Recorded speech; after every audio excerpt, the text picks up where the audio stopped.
Welcome back for round two this week. Thank you. Good morning, Your Honors. Jesse Agatstein, round two, Federal Defenders of San Diego, on behalf of Ms. Rabin. So there were a number of issues during Ms. Rabin's sentencing. This court can only address one, which is when the district court announced the original underlying guideline range, it got it wrong. So for that issue alone, this court could remand for resentencing, even if it assumes plain error review applies. So I'll start with what the district court said after Ms. Rabin's counsel objected to the sentence. It said, quote, "So the 24 months that I've imposed is an extraordinary variance from the low end of 57 months. That's at ER 26.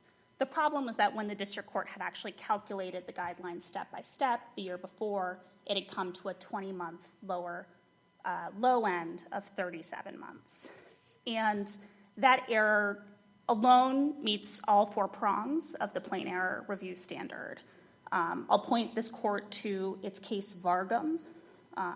That's a case where the district court started with a low end of 70 months and then varied down to a sentence of 30 months. On plain error review, this court found the guidelines, the low end should have actually been 57 months, even though the court ultimately had imposed a sentence that was below both the incorrect and the correct guidelines.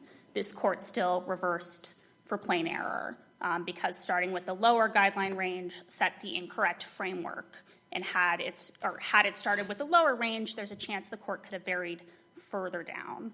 That's consistent with the Supreme Court's later cases, Molina-Martinez and Rosales-Morales. I'm also happy to briefly address Olabanji. I'll start by saying Olabanji's status really doesn't affect the outcome of this case, so this court doesn't need to touch it if it doesn't want to. Putting it aside, the district court was still allowed to consider the underlying guidelines. That's under this court's previous case, Plunkett. That, which is where we are now. The problem is when you consider those underlying guidelines, you have to get them right. That said, I don't think Olabanji is clearly irreconcilable with Booker. Booker obviously cites Olabanji, so that's a tough one. Finally, the last error is the court never calculated or announced the underlying Chapter 7 3 to 9 month range. This court's case, Hammonds, holds on plain error review that a failure to calculate the guideline range clearly satisfies the first two prongs of plain error. On that one, I mean, we don't need the district court to spell out every little step. I mean, here I think we can infer district court thought the 3 to 9 month was just too lenient given the fact that district court is very lenient the first time, right? So it is an error to fail to announce the 3 to 9 month range. That's what Hammond says, and it controls this case. That was also a revocation sentencing. Didn't Hammond also say we need to look at the full record and we can infer things? So Hammond's reversed for a failure to calculate the guideline range. There they couldn't tell. I think there was that, we couldn't tell what the district court was thinking, whether this court even actually calculated. Here, I mean, it seems like we can infer what happened here. I mean, she was transporting drugs with her child. The sentencing guideline range is 37 to 46 months, and he's very lenient. He just gives probation, and then within months, another drug violation, and so he, I think, goes to the original sentence and not for the punishment for violating. I mean, it seems like we can kind of figure out what happened here. Whereas Hammond, it wasn't clear what the district court was doing here. I mean, it seems, at least on that point, it's kind of clear what the district court is trying to do here. I don't think it's clear what the district court was trying to do in relation to the guidelines. The district court did explain some of his 3553A analysis, absolutely. But whether the district court was considering the 3 to 9 and then saying, actually, I want to almost triple the high end of that, whether the district court was saying, actually, I want to look at the underlying and vary down, whether it was considering both of those, or whether it's following the probation officer's comment about how much time of the home confinement she had yet to serve and convert that to an incarceration term. I mean, there are lots of alternatives. What's, for me, strange about this case is that he could go to either range, and they're like goalposts, and he goes between them. And it's not hard to understand the logic behind why the district court did what it did, particularly if we're talking a plain air standard. Was it, I almost have to ask, does your client really want the possibility of being sentenced and have the district court say, well then, now we got vindictive and so forth, but well then, she really didn't serve what she was supposed to serve, so I'm not going to treat this like probation. I'm going to treat this and go back to the original offense for which the range is way over here. And is she potentially at risk of getting a heavier sentence? I mean, how uncertain are we as to what the district court did and how probable it is that we'd get a different result on remand? So the errors were failure to announce the 3 to 9 and then announcing an incorrectly high underlying offense. So my client's not concerned about being resentenced under a 20-month lower underlying offense range. I think so. We have a number of plain errors, and then the Supreme Court says in Molina-Martinez that there's no need to show prejudice under the plain error standard beyond the fact that the erroneous and higher guidelines range set the wrong framework. So, if Judge Clifton, I take your point, it's possible that the sentencing judge was sort of using these two guidelines as goalposts and coming to the middle. The problem is he used an incorrectly high goalpost. So what would the correct goalpost, the one that he calculated at the first sentencing hearing, and I've got too many numbers here, so I'm not finding it, but it wouldn't have been dramatically beneficial to your client, would yes, it? it would have been 20 months lower. 20 so months nearly lower? 2 years. Okay. So in the transcript here, it's 1 ER 26. The judge says, quote, he's after he's imposed 24 months, he says, quote, so the 24 months that have been imposed is an extraordinary variance from the low end of 57 months. I understand you got that wrong. So it seems like he is saying I'm imposing 24 months pursuant to his mistaken calculation of the guidelines. So it seems like he already rejected the 3 to 9 months, so he's going back to the original sentence. But I mean, your point still stands about 36 versus 57 months. Yeah, and I do think it would have been helpful for the district court to explain what it was doing in relation to the probation revocation guidelines, saying, I don't think those are relevant at all. But regardless, because of the wrong 57 month, that's alone. But if the right range was it 37 to 46? Again, I'm not sure. And what sentence did he impose? 24 months. So it's still well below what you tell us is the correctly calculated range. That's correct. And so he's splitting the uprights. Do we have any real reason to believe it would be different? Yes. It had, so this court explained in Vargam that when the court starts from an incorrectly high guideline and then varies down a bunch, even if the sentence he chose is lower than the correct guideline, it's possible it could have varied even a month lower. And that's enough on plain error. Particularly given that Ms. Rabin is, I think, about 5 months away from serving the complete 24-month sentence, and that she's done very well in custody. It is possible here that the court could have imposed 1 month shorter. Unless the court has further questions, I'll reserve the remainder of my time. Thank you.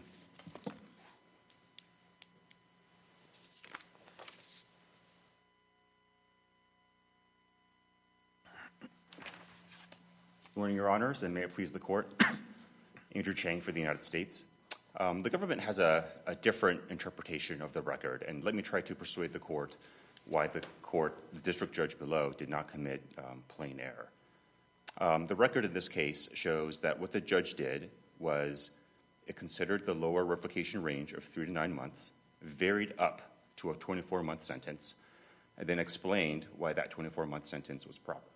Now, I will be the first to admit that the record is not a model of clarity, and there are some ways it's not clear, but I think it is very clear in the most important respect, which was that the judge was varying up from a lower range and not varying down from a higher range. And the reason I say that is this. If you just look at what the judge said to Ms. Rabin as he was imposing sentence, he said, I'm very disappointed to see you back again, and that's an understatement. You've squandered this extraordinary opportunity I've given you. The things you told me before were not true, and also it's now time for me to punish you. And he said one more thing that I think is important, and that's in ER 21. And what he said was, I'm not going to give you the benefit that I gave you before. And the benefit that he gave her before was a lenient below guideline sentence. And what he's telling Ms. Rabin is, I'm not going to give you another lenient below guideline sentence. And that only makes sense if the judge was going up from a lower range. But because if then he was we going, got the problem of he never actually articulated what the lower range was, did he? he I mean, didn't. it's referenced arguably in the report that's in the record, but did he ever say 3 to 9 months? He never said that, Your Honor, but Well, isn't that the problem? I mean, Well- things have evolved since we got hit with this. When Booker came along and made the guidelines advisory, not mandatory, Justice Breyer wanted to save as much of his work in the sentencing reform effort as he could, helped lead the court to a regime whereby you've got to calculate the guidelines, announce them, and start from there. And that's perhaps the edge is a little off that with the passage of time, but that was clearly stated in several Supreme Court cases.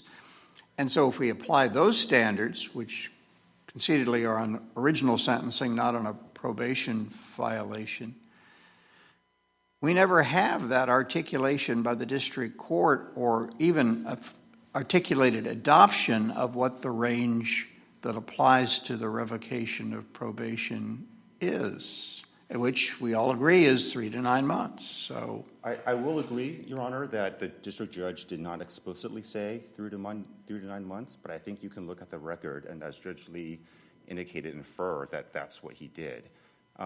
This court in McBell has recognized that, if a judge looks at the probation report, it can be presumed that he considered the guidelines in that probation report. And I think the record really supports that that's what he did in this case.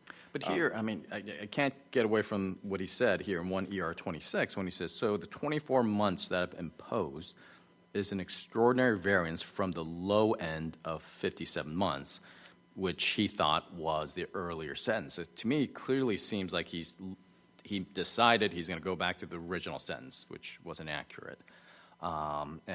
True, he didn't say 3 to 9 months, but I think part of the problem sometimes, this judge here, I think was a career prosecutor for like 30 years before going on the bench. So if you've done things so many times, sometimes you make the mistake of not, spelling everything out. I think that's what he did. But it's clearly, to me, he's going back to the original sentence. Now, then the issue comes to, it wasn't 57 months. It was 37. And I think it seems like the probation officer led him astray because I think she says 57 months, 57, 71.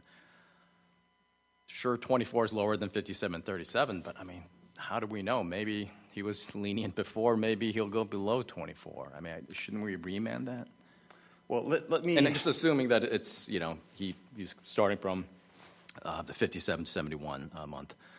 I want to go off the sort of assumption that you are saying, but if I could just push back one more time and just...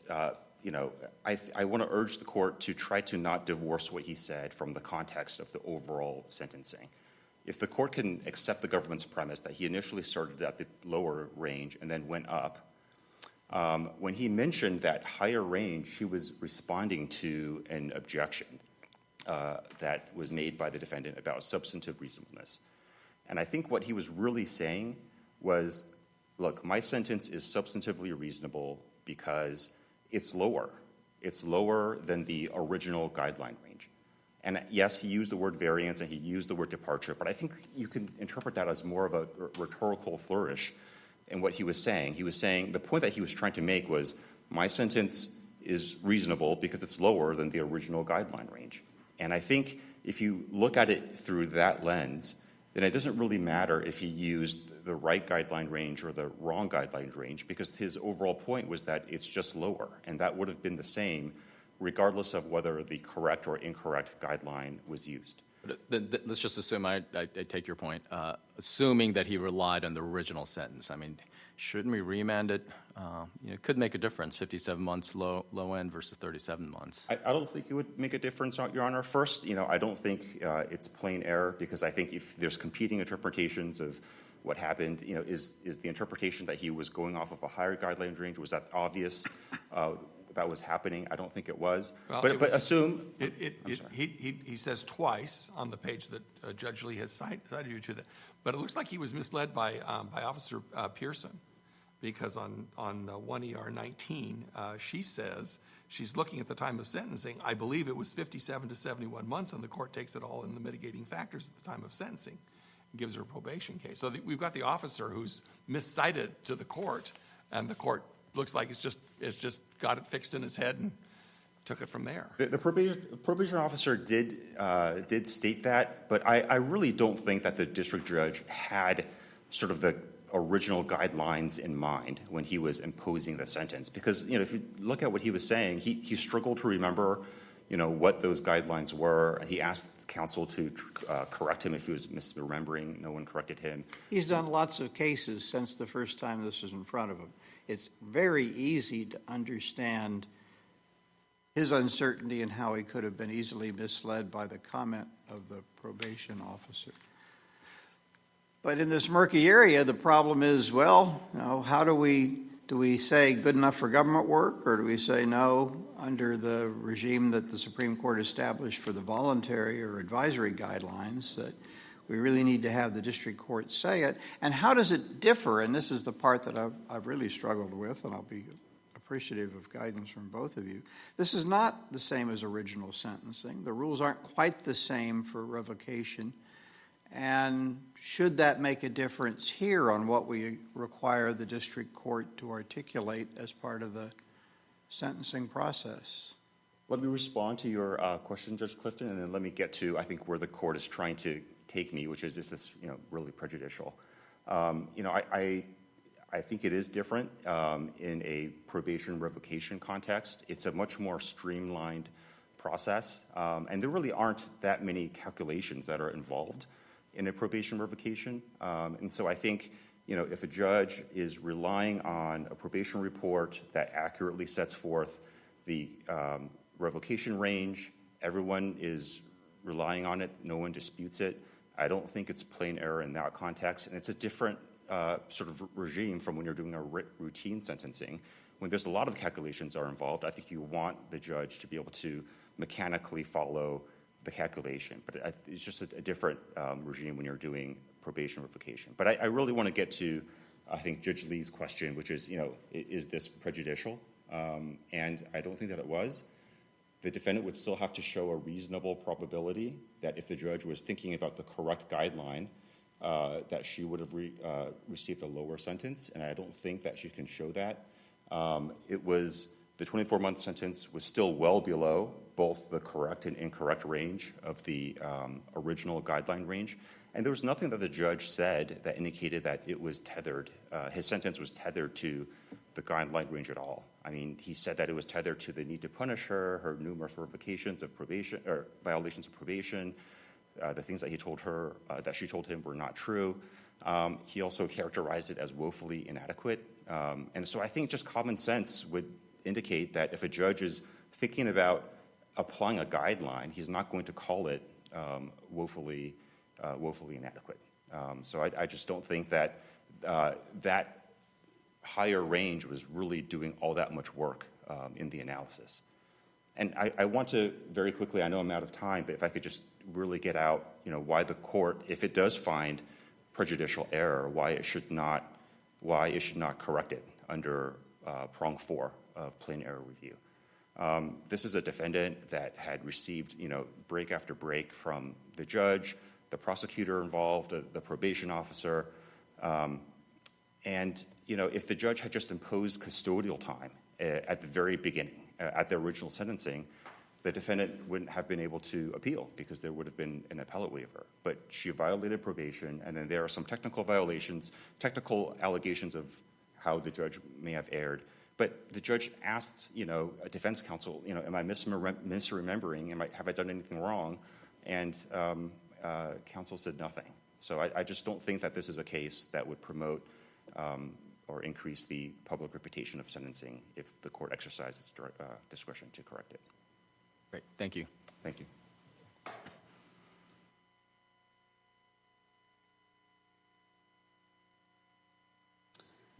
So Judge Clifton, I'll start with the part of the case you're struggling with about the unusual role that revocations play in this overall scheme. So this court in Hammonds addressed this exact point, and that was a supervised release revocation case under this very same guideline policy statement as issue here. And it said there were two plain errors there. The first was the district court did not calculate the guideline range, and the second was that it looked like the court had relied on the wrong criminal history. And then this court said that, quote, both of these errors clearly satisfy the first two prongs of the plain error analysis. That's at 1105 of that case. And that's consistent with what this court clarified in Carty en banc, which came after McVell, which said, quote, all sentencing proceedings are to begin by determining the applicable guideline range. That's, all, and that was interpreting 3553C, which applies to all sentencings, both revocation and underlying. I'll say the fundamental problem with the government's argument that the court was varying up is that the only thing the court said was that it was imposing, quote, an extraordinary variance from the low end of 57 months, that it was varying down. So on this record, this court should remand for the district court to clarify. Great, thank you. Thank you both for the helpful argument. The case has been submitted, and we are in recess for the day. All rise.